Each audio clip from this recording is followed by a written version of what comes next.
इस कहानी की शुरुआत में हमें खूबसूरत ओजलैंड को दिखाया जाता है, जहां आज सभी काफी खुश होते हैं क्योंकि वेस्ट की दुष्ट डायन मर चुकी थी। जादूगरनी गिलिंडा वहां आती है और इस बात की पुष्टि करती है कि विक्ड विच सच में मर चुकी है। एक लड़की गिलिंडा से पूछती है कि क्या वो विच सच में बुरी थी और क्या उसने वाकई मासूम लोगों को चोट पहुंचाई। गिलिंडा कहती है कि ज्यादातर लोग इस सवाल का जवाब नहीं जानते क्योंकि कभी वो विच भी तुम्हारी तरह एक बच्ची रही होगी। विच के पापा हमारे मंचकिन लैंड के गवर्नर थे। अब हमें 5 का सीन दिखाया जाता है। गवर्नर किसी काम से बाहर गए होते हैं, जिससे उनकी वाइफ पीठ पीछे एक सेल्समैन के साथ नाजायज संबंध बनाती है, जिससे वो एक लड़की को जन्म देती है। पर उस लड़की की पूरी बॉडी ग्रीन होती है, जिससे गवर्नर थ्रोप उसे नहीं अपनाना चाहते। वो बच्ची जोर जोर से रोने लगती है, जिससे आसपास की चीजें हवा में उड़ने लगी। इससे गवर्नर थोर्प को बहुत गुस्सा आता है और एल्फबा को वहाँ से दूर ले जाने के लिए कहते हैं। गवर्नर की सर्वेंट डोल्सी बेयर उसे दूर ले जाकर कहती है कि तुम्हें फिक्र करने की जरूरत नहीं, आज से मैं तुम्हारा ख्याल रखूंगी, और उसका नाम एल्फबा रखती है। कुछ सालों बाद का सीन दिखाया जाता है। गवर्नर की अब एक और बेटी हो चुकी थी, पर बचपन से ही उसके दोनों पैर खराब थे। उसका नाम नेसा होता है। एल्फबा नेसा को आज लैंड के विजार्ड की कहानी सुनाती है। कुछ बच्चे वहाँ आकर एल्फबा का मजाक उड़ाकर उस पर हंसने लगते हैं। उन्हें देखकर नेसा रोने लगती है।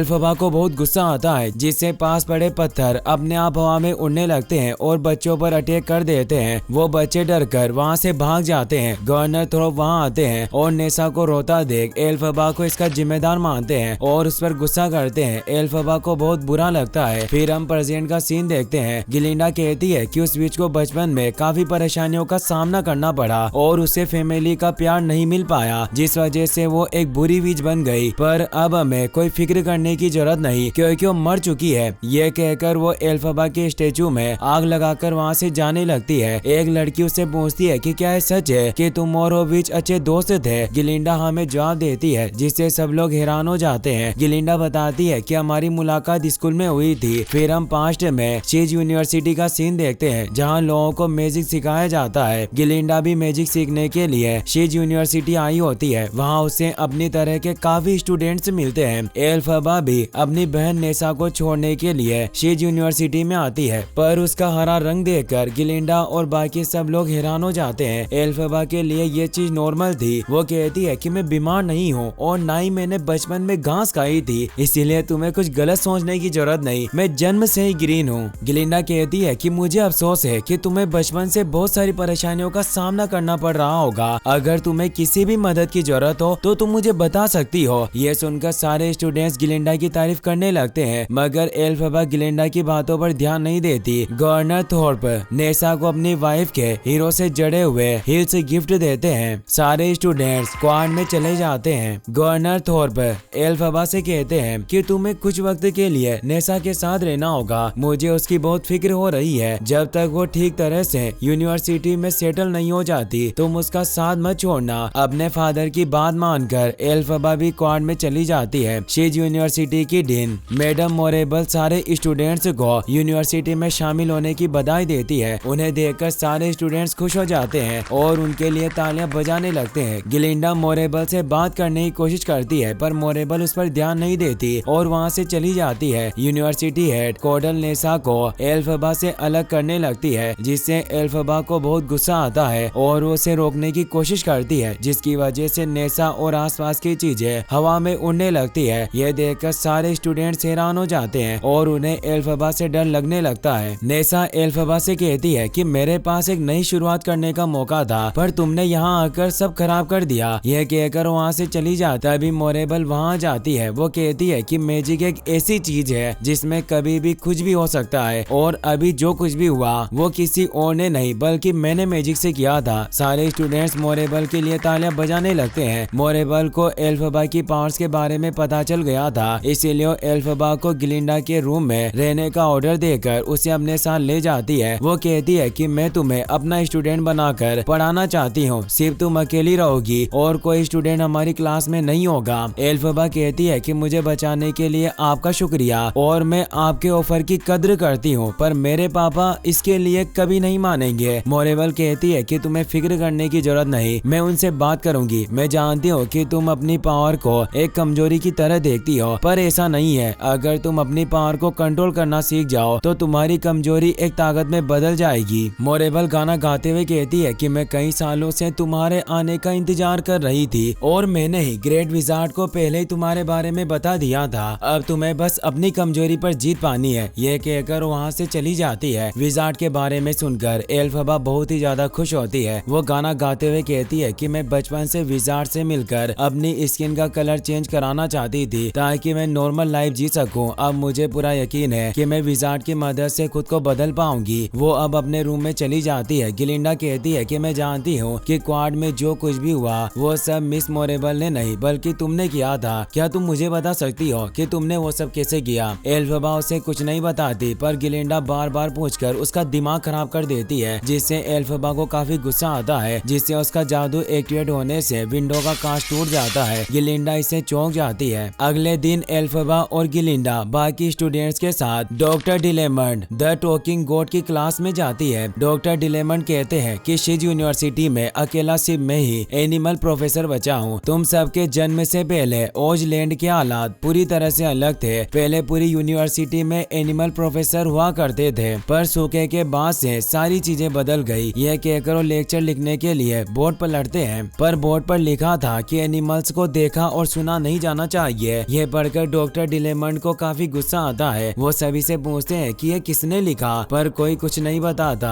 वो काफी परेशान हो चुके थे, जिससे एक बांस जमीन पर गिर जाता है। वो क्लास डिसमिस करके सारे स्टूडेंट्स को वहाँ से भेज देते हैं। एल्फबा फ्लावर्स उठाकर डॉक्टर डिलेमंड की मदद करती है और बताती है कि आपकी तरह मुझे भी पॉपीज फ्लावर्स पसंद है। इससे डॉक्टर डिलेमंड को काफी अच्छा लगता है और वो एल्फबा को अपना दोस्त बना लेते हैं क्योंकि एल्फबा का भी कोई दोस्त नहीं होता। रात को डॉक्टर डिलेमंड जब घर लौट रहे होते हैं तो एल्फबा उनसे बात करना चाहती थी पर वो उसकी बात नहीं सुन रहे थे, जिससे वो उनका पीछा करते हुए उनके घर पहुंच जाती है। उनके घर में काफी एनिमल्स थे। वो एक मीटिंग कर रहे होते हैं जिनमें डॉक्टर डिलेमंड सभी को बताते हैं कि आजकल शिज में कोई भी परेशानी हो तो उसका इल्जाम हम एनिमल्स पर डाल दिया जाता है और अगर हम कुछ बोलने की कोशिश करें तो हमें नौकरी से निकालने की धमकी देकर चुप करा दिया जाता है। कुछ सालों से ओज के एनिमल्स की बोलने की पावर खत्म होती जा रही है और धीरे धीरे करके एनिमल्स गायब हो रहे हैं। इससे हम अनुमान लगा सकते हैं कि यहाँ कोई बहुत बड़ी साजिश चल रही है। एल्फबा भी ये बातें सुन रही थी, जिससे वो परेशान हुई। उसे चक्कर आने लगते हैं। एक आवाज से सभी को उसके बारे में पता चल जाता है। डॉक्टर डिलेमंड उसे घर के अंदर ले आते हैं पर सारे जानवर वहाँ से निकल चुके थे।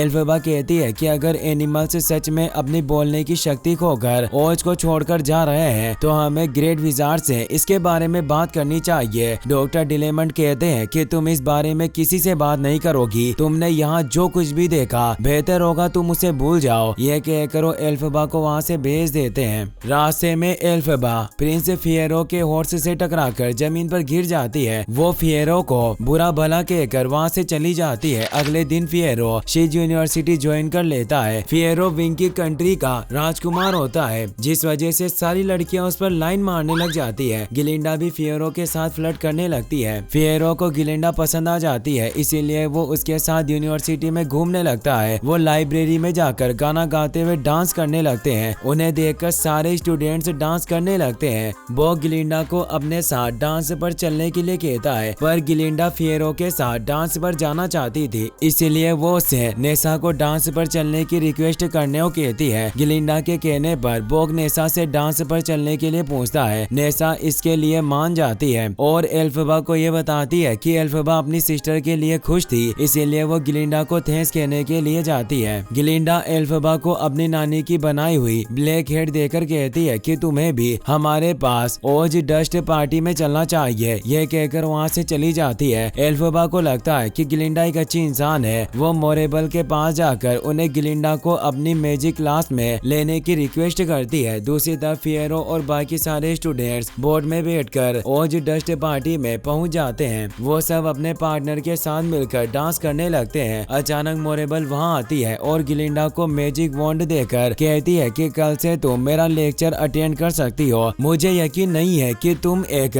सोर्सरर बन पाओगी, मगर एल्फबा ने मुझे कहा कि अगर मैंने तुम्हें अपनी क्लास में आने के लिए नहीं कहा तो वो भी क्लास में नहीं आएगी और मैं एल्फबा जैसी टैलेंटेड लड़की को अपने हाथों से नहीं जाने दे सकती। थी, इसीलिए मैं यहाँ गई, ये कहकर वहाँ से चली जाती है। तभी एल्फबा पार्टी में आ जाती है। उसने ब्लैक हेड के साथ ब्लैक ड्रेस पहनी हुई थी। उसे देखकर सब डर जाते हैं और उस पर हंसने लगते हैं। एल्फबा अजीब तरीके से डांस करने लगती है। उसे देखकर सब उस पर हंस रहे होते हैं, जिससे वो रोने लगती है। गिलिंडा को बहुत शर्मिंदगी महसूस होती है और वो एल्फबा के साथ मिलकर अजीब तरह से डांस करने लगती है। यह देखकर एल्फबा इमोशनल हो जाती है। गिलिंडा को देखकर बाकी सब डांस करने लगते हैं, जिससे खुश होकर एल्फबा गिलिंडा को गले लगाती है। पार्टी खत्म होने के बाद सब यूनिवर्सिटी में वापस आ जाते हैं। एल्फबा गिलिंडा को बताती है कि मेरे पापा मुझसे नफरत करते हैं। उन्हें डर था कि कहीं उनकी दूसरी औलाद भी ग्रीन पैदा ना हो, इसलिए वो मॉम को हर वक्त मिल्क फ्लावर खाने देते ताकि दूसरी औलाद ग्रीन पैदा ना हो। लेकिन मिल्क फ्लावर की वजह से नेसा अपाहिज पैदा हुई और उसके पैदा होने के तुरंत बाद मेरी मॉम की डेथ हो गई। अगर मैं ग्रीन नहीं होती तो पापा को ये सब नहीं करना पड़ता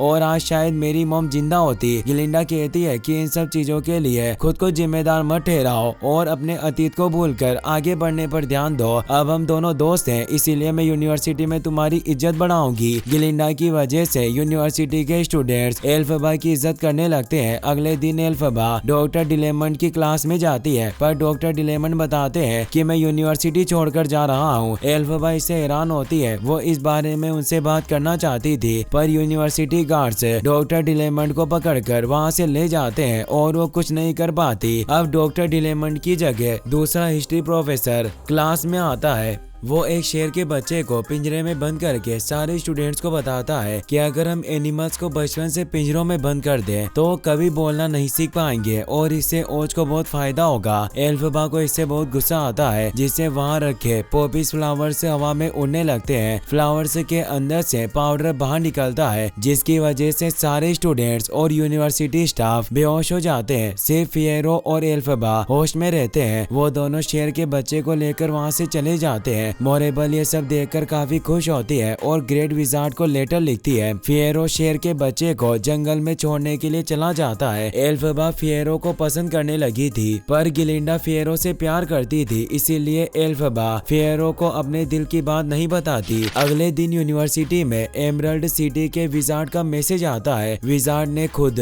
एल्फबा को मिलने के लिए एमरल्ड सिटी बुलाया था। इससे एल्फबा बहुत ही ज्यादा खुश होती है और गिलिंडा के साथ ट्रेन में बैठकर एमरल्ड सिटी चली जाती है। दोनों सिटी के लोगों के साथ मिलकर कुछ वक्त नाच गाना करती है और इनविटेशन दिखाकर कैसल के अंदर चली जाती है। एक मंकी उन्हें विजार्ड के पास लेकर जाता है, लेकिन वहाँ एक जाइंट हेड होता है, जिसे देखकर एल्फबा डर रही होती है। वहीं जाइंट हेड उसे कहता है कि मैं ओज हूँ, पर तुम कौन हो और मुझे क्यों ढूंढ रही थी, क्योंकि उन्हें नहीं पता था कि वो एल्फबा है। एल्फबा अपने बारे में बताती है। विजार्ड हेड से निकलकर उसके सामने आ जाते हैं। वो गाना गाते हुए कहते हैं कि अगर हम दोनों साथ मिल जाएं तो पूरे ओज का रुख बदल सकते हैं, किसी को भी परेशानियों का सामना नहीं करना पड़ेगा और सब खुश रहेंगे। मोरेबल भी वहाँ जाती है। वो एल्फबा को पवित्र मंत्रों की किताब ग्रीमरी दिखाती है। एल्फबा ग्रीमरी के पास जाकर उसे देखने लगती है, जिसकी वजह से ग्रीमरी अपने आप खुल जाती है। मोरेबल और विजार्ड ग्रीमरी में लिखे मंत्रों को पढ़ नहीं पा रहे थे, पर एल्फबा आसानी से उन मंत्रों को पढ़ लेती है। उसके मंत्र पढ़ने की वजह से मंकी लीडर चेस्ट्री के पंख निकल आते हैं, जिससे उसे बहुत ही ज्यादा दर्द होता है। चेस्ट्री को दर्द में देखकर एल्फबा को बहुत बुरा लगता है। वो मोरेबल से